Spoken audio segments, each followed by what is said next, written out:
తెలంగాణ రాష్ట్రం ఏర్పడంగా ఏది అవునన్నా కాదన్నా వాస్తవానికి ఈరోజు చెప్తా ఉన్నాం కదా, అనేకం పెరిగిపోతూ ఉన్నాయి తెలంగాణ రాష్ట్రంలో.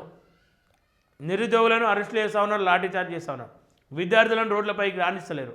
అంటే ఏదైతే ఏ ప్రశ్న ద్వారా, ఏ ఉద్యమం ద్వారా, ఏ పోరాటం ద్వారా అయితే తెలంగాణ తెచ్చుకున్నామో, ఏ ఆలోచనతోనైతే తెలంగాణ తెచ్చుకున్నామో, నిధులు నియామకాలు కాకుండా ఆత్మగౌరవం కూడా మనకు ఒక అంశమే. అందులో ఇలా పోరాటానికి తావు లేకుండా చేస్తూ ఉన్నారు, నిరసనకు తావు లేకుండా చేస్తూ ఉన్నారు, మూసిపోయిన ధర్నా చౌకను తెరిపించి అక్కడ ధర్నాలకు తావు లేకుండా చేస్తూ ఉన్నారు.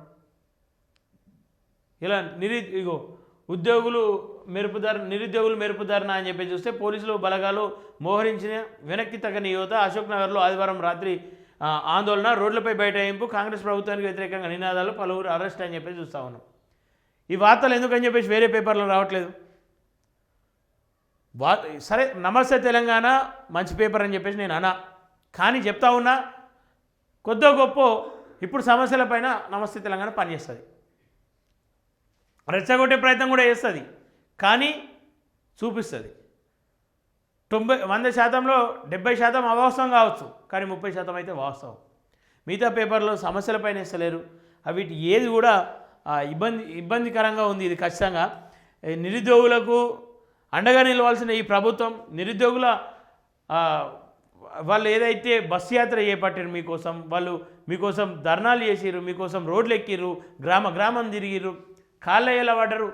అమ్మా ఈసారి బీఆర్ఎస్ కోటేయకూరి, కేసీఆర్ గెలిస్తే మా బతుకులు ఆగమవుతాయి, మమ్మల్ని బతకనియ్యరు, మేము మీ బిడ్డలా సొంటున్నాం, మీ కడుపులో ఊటకపోయినా మీ కొడుకులా సొంటున్నాం అమ్మ అని చెప్పి వాళ్ళ కాళ్ళ ఎలా పడి ఇలా బీఆర్ఎస్ ప్రభుత్వం ఓటమికి కారణమయ్యారు.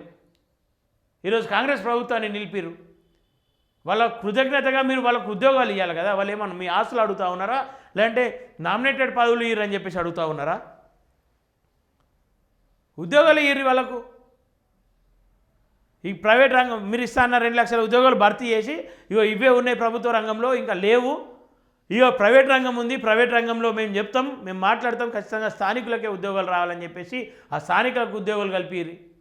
మీరే చెప్తా ఉన్నారు కదా, 31 లక్షల మంది యువత నిరుద్యోగంతో బాధపడతా ఉన్నారని చెప్పేసి. 31 లక్షల మంది నిరుద్యోగులు ఉన్నారని చెప్పేసి అంటే ఈ ప్రభుత్వాలు ఏం బాధపడుతున్నట్టు? వాళ్ళ బతుకులు ఆగం చేస్తూ ఉన్నారు కదా మీరంతా కూడా. ఉద్యోగాలు కాంట్రాక్ట్ ఉద్యోగులకు ఆగం చేస్తారు. కాంట్రాక్ట్ ఉద్యోగులు ఇలా ఉద్యోగాలు రాక ఒకటే ఏడిస్తే, ఉద్యోగాలు వచ్చిన వాళ్ళు కూడా ఏడ్చేటువంటి పరిస్థితే ఉంది. ఇలా అవుట్సోర్సింగ్ ఉద్యోగుల పరిస్థితి ఏముంది? వాళ్ళ కష్టం తక్కువేం లేదు, వాళ్ళకు పని కంటే, వాళ్ళు చేసేటువంటి పని కంటే అధికంగా చేస్తూ ఉన్నారు. వాళ్ళకు ఒక ఫైల్ చేసినా కూడా 2 ఫైల్స్ చేపిస్తూ ఉన్నారు. ఎందుకంటే అవుట్సోర్సింగ్ ఉద్యోగులు కాబట్టి అన్నీ మూసుకొని వాళ్ళు పనులు చేయాలి వీళ్ళు చెప్తే. ఇలా కాంట్రాక్టుల పేరిట వాళ్ళకి రావాల్సిన జీతంలో కట్టింగ్ పోతుంది, వాళ్ళకి ఈఎస్ఐ పిఎఫ్లు కట్ అవుతాయి. వీటిపైన మేము చర్యలు తీసుకుంటామని చెప్పేసి నోటి మాటలు తప్ప ఏం చర్యలు తీసుకుంటారు, ఎట్లా తీసుకుంటారు? నిరుద్యోగం పోడగొట్టరు, ఉన్న ఉద్యోగుల బతుకులు బాగు చేయరు, ఏం చేస్తారు? ఇంకా ప్రభుత్వం ఇంకెప్పుడు స్పందిస్తుంది సరైన మార్గంలో? 2 నెలలు అయిపోతూ ఉంది. సరే, ఏడాది దాకంటే కొత్త ప్రభుత్వం సర్దుకోవాలి, అన్నీ సమకూర్చాలని చెప్పేసి. ఇలా అవుట్సోర్సింగ్ ఉద్యోగుల ముచ్చటనే మాట్లాడదాం. అవుట్సోర్సింగ్ ఉద్యోగులకు మీరే హామీ ఇచ్చారు కదా, హామీ ఏమైంది? కొత్త ఉద్యోగాలు కల్పించలేకపోతారు. ఇచ్చే జీతాలు వాళ్ళకి సరిగ్గా వాళ్ళకి అకౌంట్లోకి పోతలేవు కదా, వాటిపైన ఎందుకు మీరు అది చేస్తలేరు? వాళ్ళు ఏమంటా ఉన్నారు, నేరుగా మా జీతాలు మాకు ఇస్తే సరిపోతుంది అని చెప్పి చెప్తా ఉన్నారు.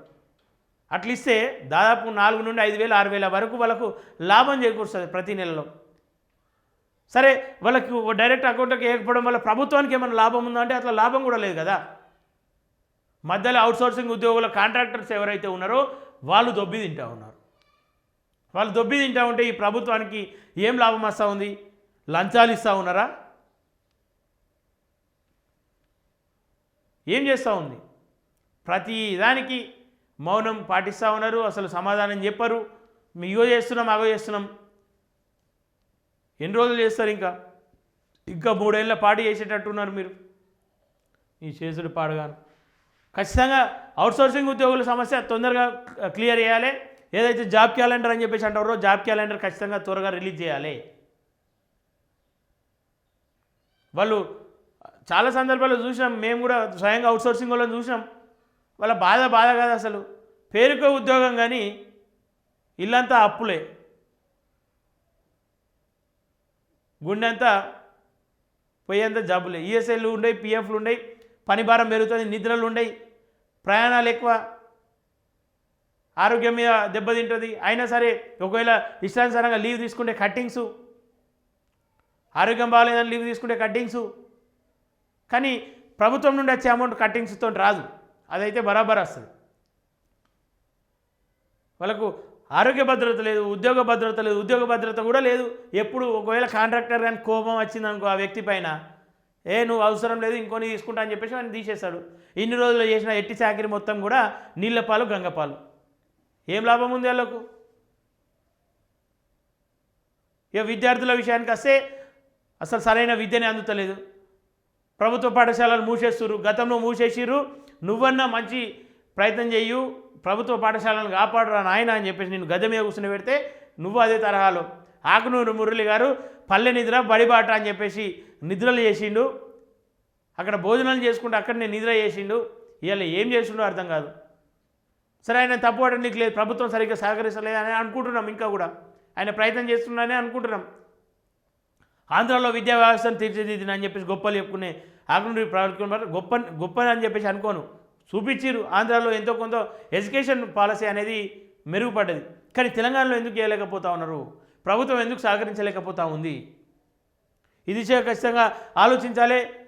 విద్యా వ్యవస్థ పైన ఫోకస్ పెట్టాలి, నిరుద్యోగులపైన ఫోకస్ పెట్టాలి, అవుట్సోర్సింగ్ ఉద్యోగులపైన ఫోకస్ పెట్టాలి. హామీలు పేరుకుపోతూ ఉన్నాయి, కుప్పలు కుప్పలు అవుతూ ఉన్నాయి మీరు ఇచ్చే హామీలు తప్ప ఏ ఒక్కటి కూడా నెరవేర్తలేదు. అది అవునన్నా కాదన్నా వాస్తవమే. ఆలోచించుర్రి, లేదంటే ఖచ్చితంగా మీ ఓటమికే కారణం, మీ ఓటమికే దారి తీస్తుందని చెప్పేసి మీరే గ్రహించుకోరు. ఖచ్చితంగా ఇది ఎవరినేం ముంచది. ఇది ఖచ్చితంగా మళ్ళీ మీ ఓటమి వైపే, మీ వైపే మీరు ఒక్కల ఉసురు మీకు కేసీఆర్కు నిరుద్యోగులు ఉసురు తలిగిందని చెప్పి చెప్తారు. సంతోషం, కేసీఆర్కు నిరుద్యోగులు ఉసురే తలిగింది. కానీ ఒకవేళ నిజంగానే ఇదే తరహాలో మీ ప్రభుత్వం నడుస్తే మీకు ఎంతమంది ఉసురు తగులుతుందో చెప్పన్నా? ఇప్పుడు రైతులది తగులుతుంది, నిరుద్యోగులది తగులుతుంది, విద్యార్థులది తగులుతుంది, అవుట్సోర్సింగ్ ఉద్యోగులది తగులుతుంది, ప్రభుత్వ ఉద్యోగులది తగులుతుంది. మీకు తలగనంలో ఉసురు ఉండదు. ఖచ్చితంగా దాన్ని నెరవేర్చరని చెప్పేసి రిక్వెస్ట్ చేస్తూ ఉన్నాం మేము. వాళ్ళు ఇంకా కూడా రోడ్ల మీదకి వచ్చి ధర్నాలు చేస్తూ ఉన్నారు, నిరసనలు తెలుస్తూ ఉన్నారు అని చెప్పేసి అంటే మీరు అంతా ఫెయిల్ అవుతూ ఉన్నారని చెప్పేసి.